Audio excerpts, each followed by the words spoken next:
Won't be the best bit of video, but we're in Doncaster. We've come to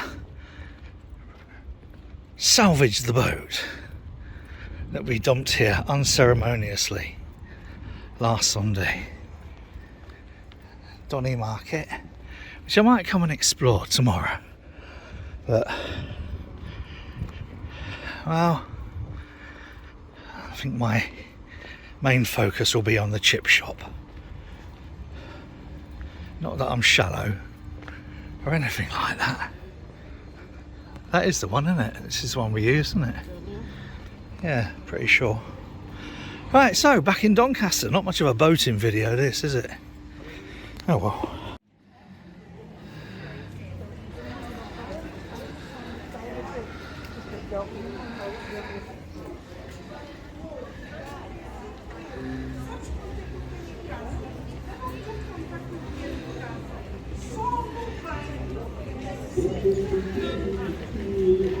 This is pretty cool. Doncaster has got a busker who doesn't busk. Decent enough voice though, so good luck to him.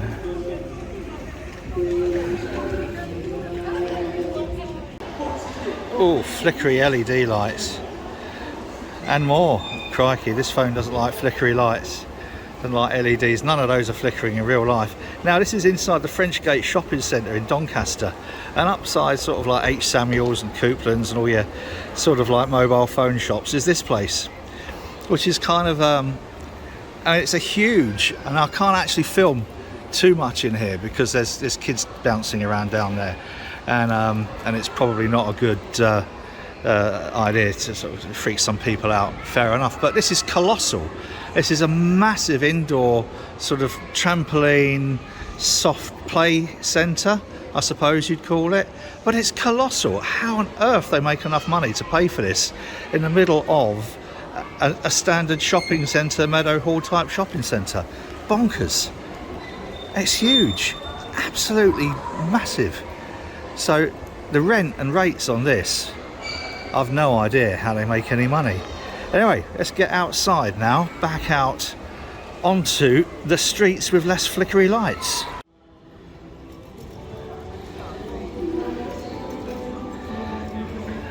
I've always quite liked Doncaster. I've got a particular soft spot for it for a number of reasons. One, I think it's got some beautiful buildings, which are often kind of like just missed as you walk past them. Not quite as nice as Manchester or Leeds perhaps, but it's also it's got a kind of a vibrancy for it, which sadly over the last probably decade or so has been kind of, the heart's been torn out of it a little bit. The thing I do notice about Doncaster is the amount of people who smoke, and it's that's one of those weird things in our society, that we've got to that stage now where smoking has become much less acceptable and visible. But here, the amount of people that you see, and I'm trying not to film too many faces, either stood around smoking or just wandering around smoking. I don't know what the incidences of lung cancer and coronary heart disease are in Doncaster, but I can imagine that's probably slightly above the national average. But I do like it. It's got I don't know, it's got something about it, and it's not sort of like it's not as busy in terms of vehicles and whatever. It's busy with people, which is nice to see. So at least I think, you know, after lockdown people are getting out a little bit, and there's a good proportion of mask wearing, which is reassuring, especially inside the shops, unlike quite a few places in Sheffield.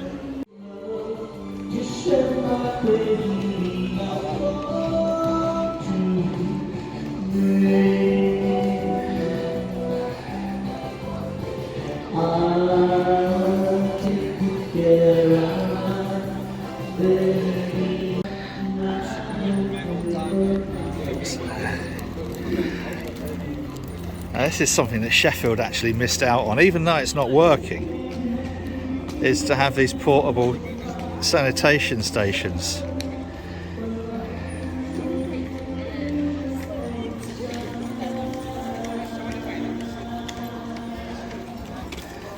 and I've managed to get myself a little bit lost. I ain't got a clue where I am. I think, oh well, you know, everywhere's relative to French Gate, I think, in Doncaster. So I think I need to go this way. Oh, look at the map. That'd be a first. I think, like a lot of city centres, the majority of these what would have been local shops are now things like Bright House, pay overpriced, betting shops, and vape shops. But some of these buildings,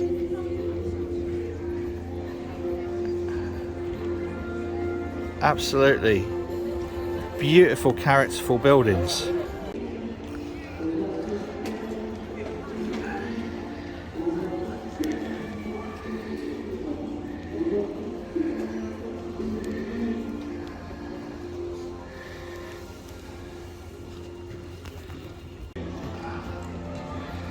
A town clock which actually tells the right time.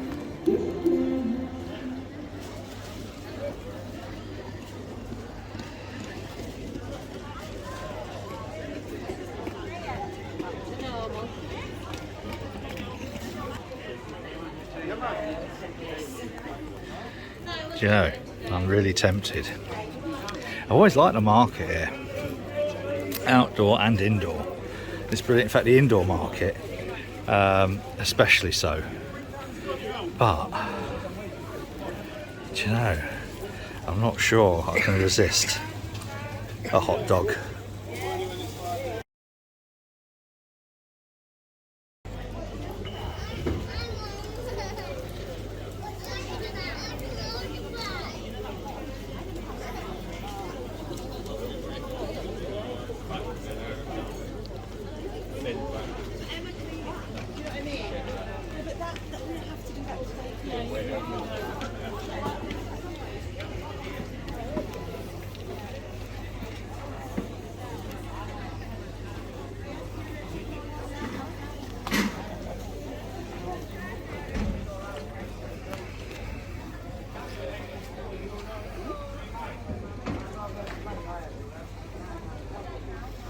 She's had 3 cigarettes in about the last 4 minutes. That's a bit weird.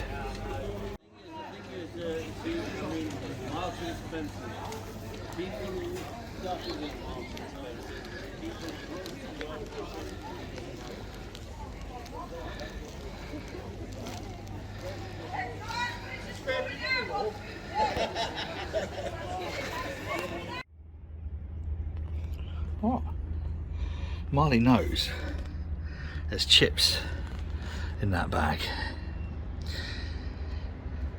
So, not quite, excuse me, not quite the start to our first proper day away that we'd planned, mainly because Charlotte's had to go back to Sheffield. But at least it's happened while in Doncaster and not in the middle of nowhere, which is a good thing. But it does mean that I've had the opportunity to go and look at the very fine bottoms of a lot of girls in Doncaster. I didn't think it appropriate to film them, although the thing that really, and it has kind of surprised me a little bit, is just the amount of people smoking. Since I stopped smoking, which was 11 years ago next week, I've always tried to not judge other smokers, and if people want to smoke, I don't have a problem with that. I don't mind being in the presence of smokers. If a group of us go out to a restaurant, well, you know, before lockdown obviously, and a couple would go outside to have a cigarette, I'd usually go with them. But you know, to see the amount, especially of young smokers here in Doncaster, that was it was a bit of a leveler, and especially young pretty girls smoking. There used to be a TV sort of, not advert, I suppose, a TV thing saying what's worse than a girl who smokes, or what's worse than a pretty girl who smokes, 2 pretty girls who smoke. And I just know, because I know the effect that smoking had on me, it aged me before my time. And I just think, apart from the health and the cost and the kind of social stigma, it's just another dependency that we don't really need, and it's still pretty much manufactured. Thankfully, it's no longer sexy to be a smoker, but crikey, yeah, that's really it's kind of stunned me a bit. Anyway, I'm gonna have some chips, which are just as unhealthy if you were to do 20 a day. What do you want? What do you want? You can't have chips, but you can have yes. What do you want that? Take it to your bed. That's a good boy. Is that good?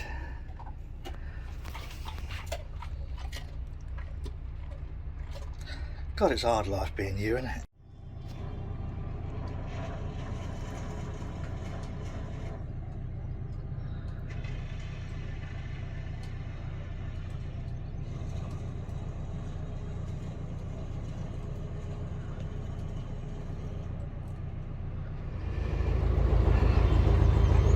Just before 2 o'clock, and we're actually setting off on the first real day away from Donny. Something else I noticed in Doncaster, usually it's not a cathedral, it's a minster, that is, and it usually chimes on every, I think it was every quarter, and then more chimes on the hour, if that makes sense. Something, you know what I mean, like church clocks do. But it hasn't. It's been a silent minster, which is ever so slightly sad, because I used to enjoy being woken up every 15. No, I didn't. It didn't wake you up, you got used to it, but it was quite comforting, quite, you know, one of those sounds that you just kind of, you just get used to. So we've got one more big lock today, which is Long Sandal, and we stop all the traffic at Barnby Dun, and then turn on to the Stainforth and Kidbig Canal, and then there's just one manual lock. So that's all we've got today. One big automatic lock, one big automatic bridge, and then one manual lock, and it's raining. Can you believe that? After the beautiful weather of this morning, it's bloody raining. Do you know what? I don't care. We're on a boat, aren't we, mate? Marley? Marley? Say hello to your friends. Look, you're fat. No? Alright. You be a bit antisocial and aloof. That's alright. Anyway, cheers Doncaster. I do like Doncaster. And the more people go and shop in Doncaster, the more interesting shops you might end up getting. That's it.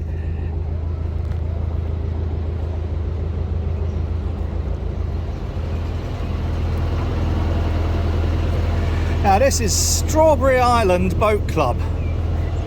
So named because the island is the shape of a strawberry. Yeah, well, kind of like makes sense, doesn't it? Literally just outside Doncaster. We've been going about, what, 10 minutes? And usually all of these moorings are inhabited by very expensive looking seagoing cruisers. However, because of these works down here that have been going for about a year now, I think they've all had enough and just fucked off. And I don't blame them, because last time we came round, and I don't remember if anyone's watched the video, they had a great big pontoon stuck out. It was noisy, it was dusty, it was just fucking horrible. It really wouldn't want my boat moored down there. So it just looks like, I mean, that's one of them there that was used to be moored down there. It looks like they've all just kind of like abandoned that online mooring down there, which is a shame. But that's how it goes on the waterways, and the Canal and River Trust don't care. Certainly about boaters. Right, back at Long Sandal. Now here's an idea. You need a shed, so take 2 Luton bodies and join them together with a bit of corrugated iron. Ingenuity at its best. It's the sort of thing I'd do, that is. I'm glad to see eccentricity is still alive and well. We like electrically operated locks when they work. So this is the visitor moorings at Long Sandal. It's slightly, I don't know, inconsiderately, this Carp Diem has moored sort of like right in the middle of the moorings there. If it was a bit further forward, there'd be room for another boat in the middle. They've done that, probably deliberately, so they don't get disturbed by other boats. I might be wrong, he might just be a fuckwit.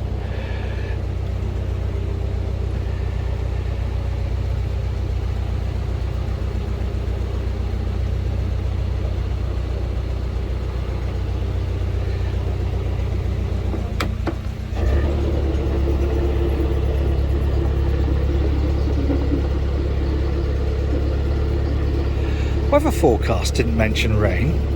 I wish to register a complaint. Yes. Alright, it's not much rain, but just as a little example of just what a bunch of jobs worth Canal and River Trust are. It's Canal and River Trust who replaced British Waterways. We once got stranded here because this lock was subject to a stoppage. They didn't put a notice out, obviously. They didn't bother telling anybody, but we arrived here to find the lock was broken and was going to take a few days to repair. Anyway, on the insidey bit over there are some moorings, and a guy came over and said, "I'll leave the boat here."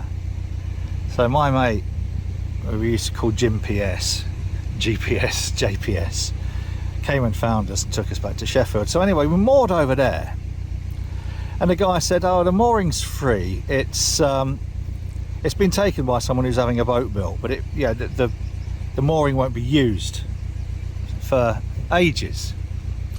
So all right, good, fantastic. So then, as a courtesy, I phoned British Waterways stroke Canal and River Trust and said, "We arrived at Long Sandal and the lock was out of order, so we've left our boat on an empty mooring." And the mooring officer went berserk and said, "You're going to have to move it now." Well, I'm back in Sheffield. He said, "You're going to have to move it. You've got to move it now." I said, "No, I'm going to come back and get it next weekend after the lock has been mended." He said, "No, I'm telling you, you've got to move it now." I said, "I'm telling you, you can go fuck yourself," and just left it at that. I said, "I'll fucking see you in court." And this is what it's like dealing with the Canal and River Trust. They really are impossible, and every time we have to deal with them, I feel like, you know, it's having teeth pulled without anaesthetic. They really are just impossible to deal with. They act in such a manner as to be immediately welcoming being slapped in the face with a shovel. I hate it. I really hate it. And they try and, you know, pretend to be all cuddly and newspeaky and working with our partners, but they don't. You know, they don't demonstrate it in the slightest. So every time I pass here now, it reminds me of that just completely unnecessary response from them. I didn't hear any more about it afterwards. After I told him to go fuck himself, that was pretty much it. I didn't hear any more, and certainly, you know, he didn't contact me anymore. We came back the next week, and because it's a gated community over there, someone let us in. They said, "Oh, we've been keeping an eye on your boat, it's fine." I was like, "Brilliant." and we sailed back to Sheffield. No one hurt, you know, no one damaged, nothing. Oh, it's just like, but why on earth did I bother contacting the mooring officer? I'm not going to name him. I don't even know if he's still in post or whether he's been fucking sacked. He should have been, because that is just, it's horrible having to deal with that sort of thing. Right, anyway, this is now the last big lock for today, and we are now on our way to the lift bridge at Barnby Dun, and that's another story in its own right. We used to like mooring there and then looking over at the cooling towers, and then they knocked them down like they did in Sheffield. But it's a nice little stretch, this, and going this way isn't quite as bad. Going the other way, like if we were coming into Sheffield, that lift bridge is difficult because the control point is on the other side, and so you've held all the traffic up, the bridge closes, then Charlotte's got to try and cross the road with the dog. Whereas this way, she's crossed the road, opened the bridge, we've gone through, and then the bridge. Thank you, I thought you were shutting the gates on me then.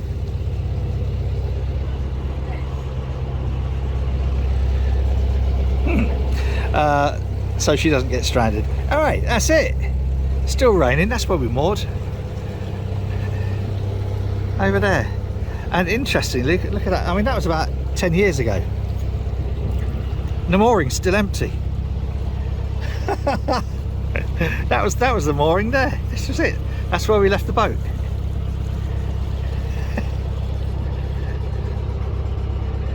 Canal and River Trust, eh? Canal and River untrustworthy. Just appalling. Right, I've had my little rant for today about CRT. And I'll be back when we stop the traffic.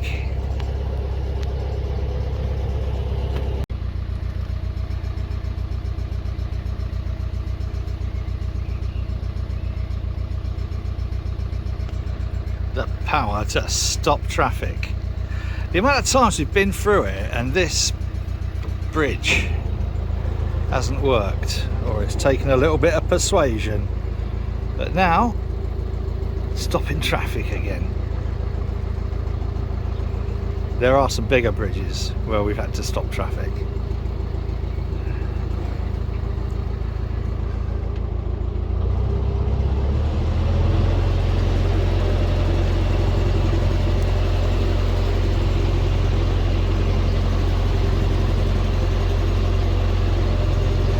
The only saving grace here at the moment is it's 3:30 in the afternoon, so it's not rush hour. You get quite a few people not really pleased when you do this halfway through rush hour. You get quite a few people who aren't right pleased when you do it when it's not rush hour as well.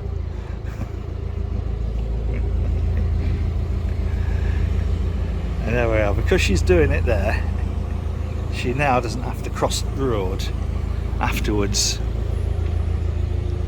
So this is Barnby Dun. There's no A, it's not Barn Abbey, just Barnby. And look at that.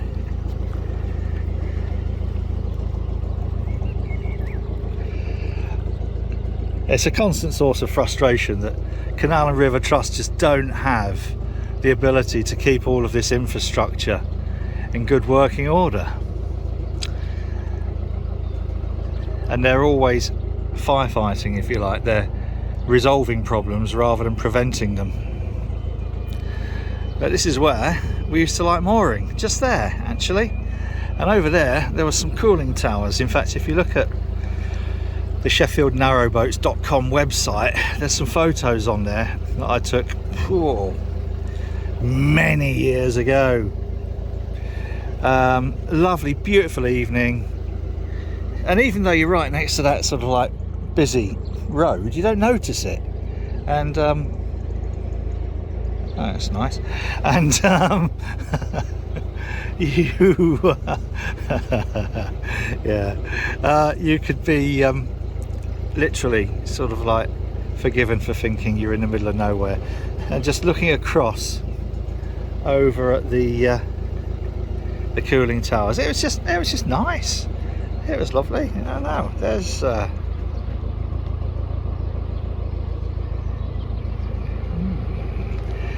younger viewers, that won't mean anything, I'm guessing.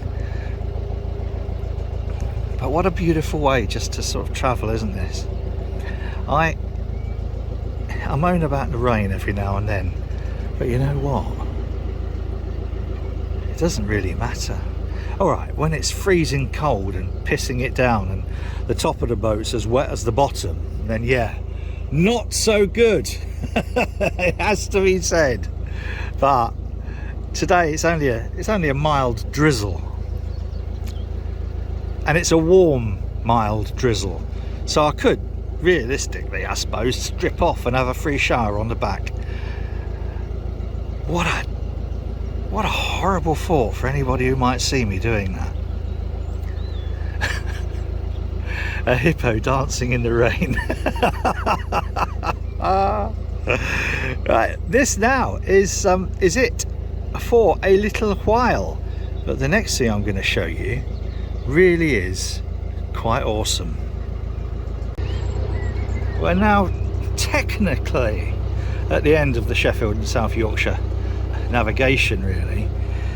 Up to the left there is what's called the new Junction Canal, and it's almost perfectly straight. There's about 4 miles of it or something like that, and it goes from here up to the Ayr and Calder navigation, which goes really from Goole to Leeds. So you go straight up there, you turn left to go towards Leeds, you turn right to go to Goole. Now that structure, I don't know how well I can zoom in and stay zoomed in on it. Those are Guillotine Gates. There's 2 Guillotine Gates, and that's a little aqueduct that goes over the river. And if the river were to flood, those gates are then dropped to stop it flooding the canal here. Really impressive structure, especially when you go over it. So anyway, I'm going to zoom out a little bit because we're not going down there. We are going down there. We're going down onto now the Stainforth and Kidby Canal.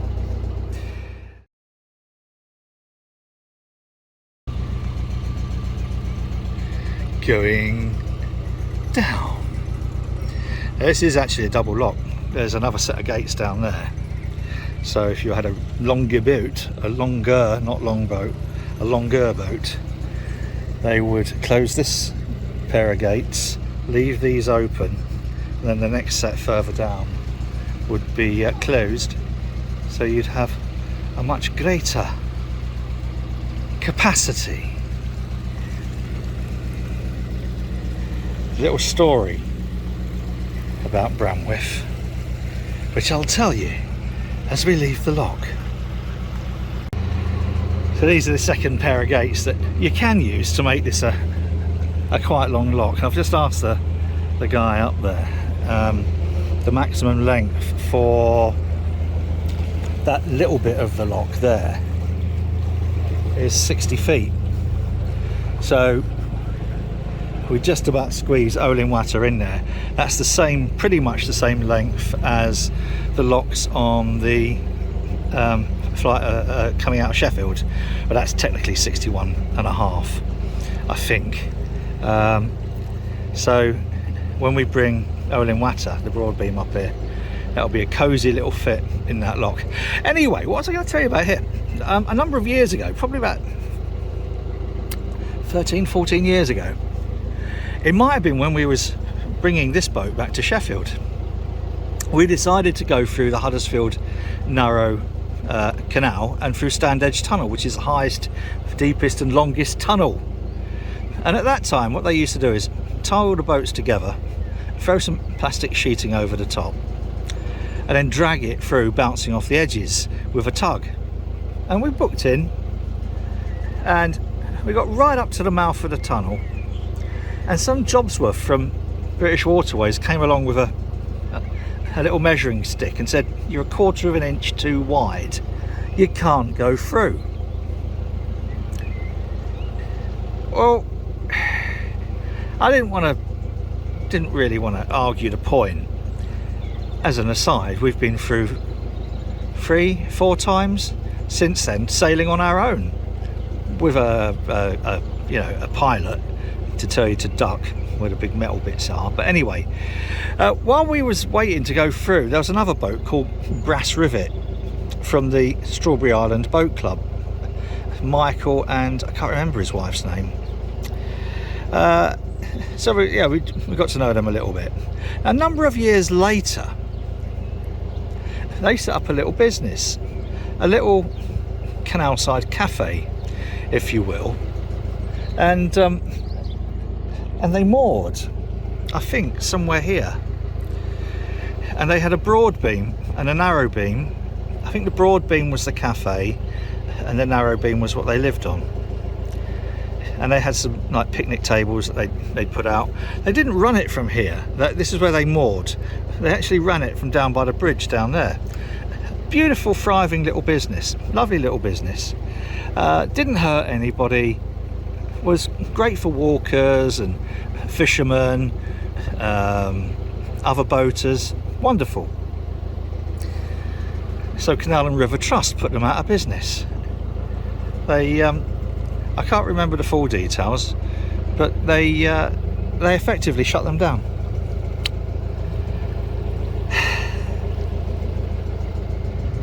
Which, now that was probably about 6 years ago, 5 years ago. I can't remember properly, but I do know that they ended up just selling up at a great loss, I think, because Canal and River Trust withdrew their licenses, meaning they were no longer insured. They took out these enforcements against them. It's a properly run, insured, hygiene certificate and everything business.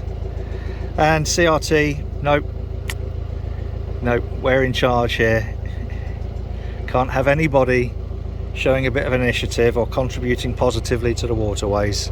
And that's pretty much why we shut Sheffield Narrowboats down, was just completely fed up of dealing with the Canal and River Trust. And I just had, you always think, there's a lovely bit from film Clockwork with John Cleese where he plays a headmaster going to a conference and everything goes wrong, and he's obsessed by time, does everything to the second, hates being delayed, and everything on his journey toward this conference goes wrong. And there's a bit where he's covered in mud, his suit is in tatters, and he's in the middle of nowhere, doesn't know how he's going to get to this conference.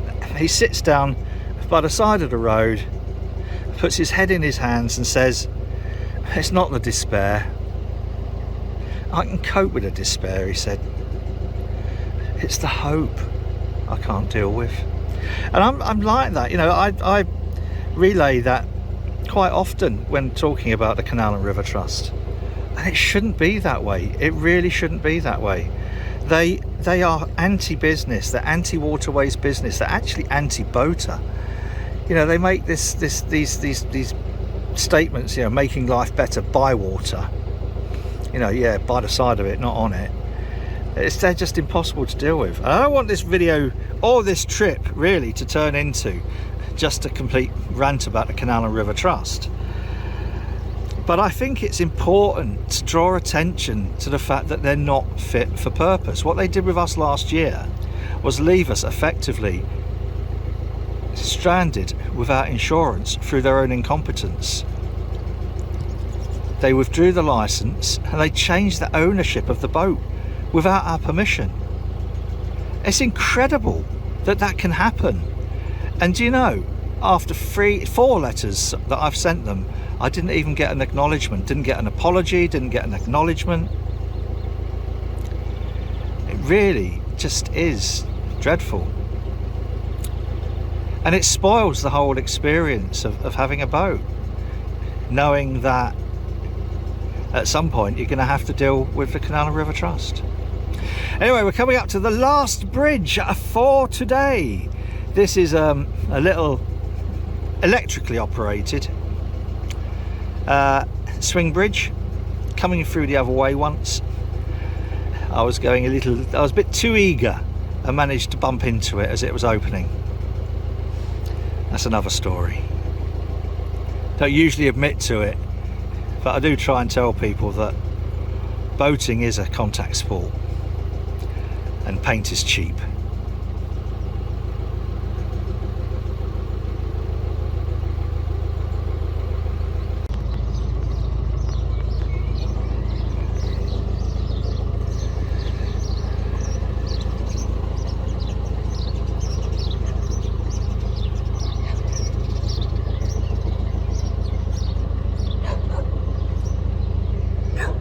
Hello!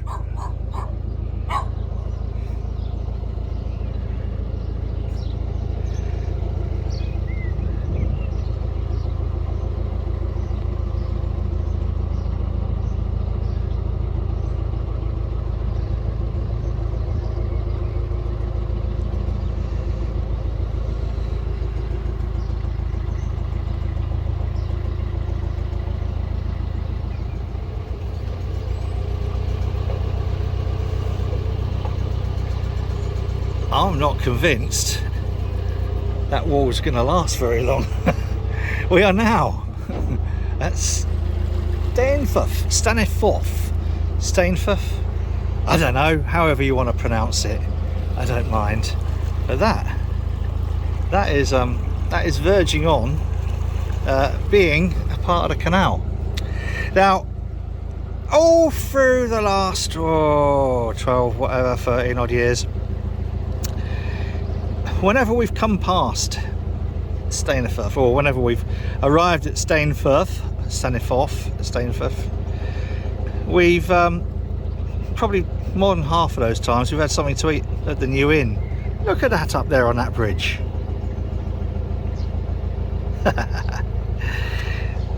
That's our dog, that is. Anyway, and almost every time we come here, it's under new management. Now last year, in fact I think it was on our way down to Retford again, it was the last day of the Eat Out to Help Out, and it was the only time that I'd ever done it. It's the only time that I'd ever eaten out to help out, and we stopped off here for lunch and it was bloody brilliant.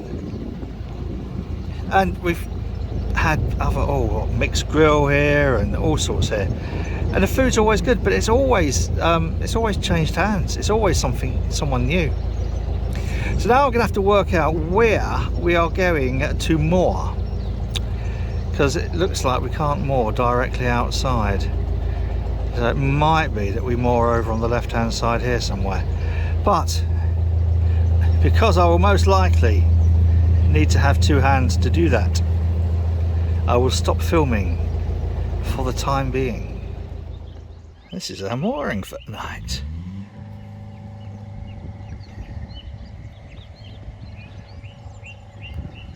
This is rather jolly.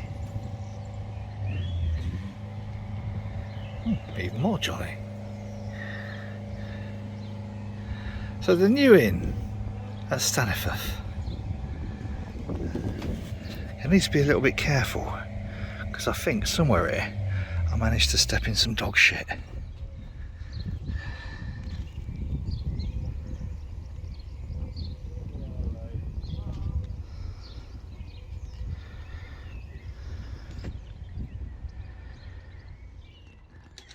The end of day one proper, I suppose. Day one proper. Tomorrow we head down toward Kidby, although Madame Windlass wants to stop off at Thorn to go and check out the charity shops. But what a lovely evening. Look at this. Just had steak and ale pie, Charlotte had scampi and chips in the new inn, and bass on keg. What can you say? If you like this rubbish, please feel free to subscribe to the channel. A thumbs up would be lovely. Any questions, stick them in comments below. If I don't know, I'll make something up. Until next time, whatever you're doing, do it safely. And cheers.